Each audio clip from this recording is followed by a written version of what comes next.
Hey guys, this is part 2 of my Bible study series where I dive into the book of Romans, chapter 12, verses 9 through 17. So if you haven't watched my first part, I recommend going back and watching that, and then come here and get some greater insight. All right. So I wanted to talk more about the marks of a true Christian.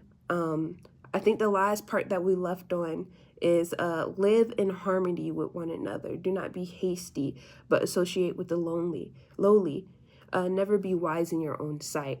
I love this because I had to ask myself whether or not I'm exercising true hospitality to people that I don't know, to strangers, the poor. And I got to the point where I realized I didn't. Of course, I pay my tithes faithfully. I'm very nice to people, but do I actually go out into the public and serve? Do I serve to the lowly? Remember that Jesus healed the poor. He healed the sick. He healed those who are low on the list. And whenever we're able to serve to people who may have low income, who are very poor, who are homeless, it gives us a chance to be more like Christ. What it is a privilege to be able to be in a position where you're able to bless other people. And I'm lucky to say and blessed enough to say that there are multiple occasions where I had the opportunity to do that, and I don't exercise it enough. Not only that, but being able to serve, guys, like, doesn't it put a smile on your face when you're able to actually help someone that you know who's in need?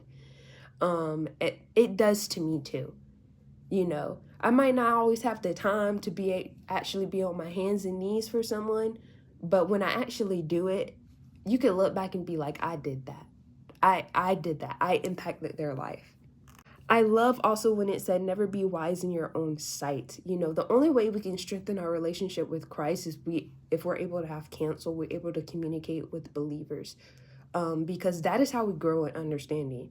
Y'all, I come on this page, I share the gospel and I try to share parts of the Bible, but there's a lot of things that I need to learn. So don't take everything I say for granted.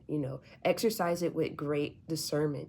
And that's what the Bible teaches us, to exercise discernment in everything that we do, and always be willing to ask for advice, always be willing to learn and to have that steward-oriented mind. So never be wise in your own sight. I love when Paul says, repay no one evil for evil. Remember that the Lord says vengeance is his, you know.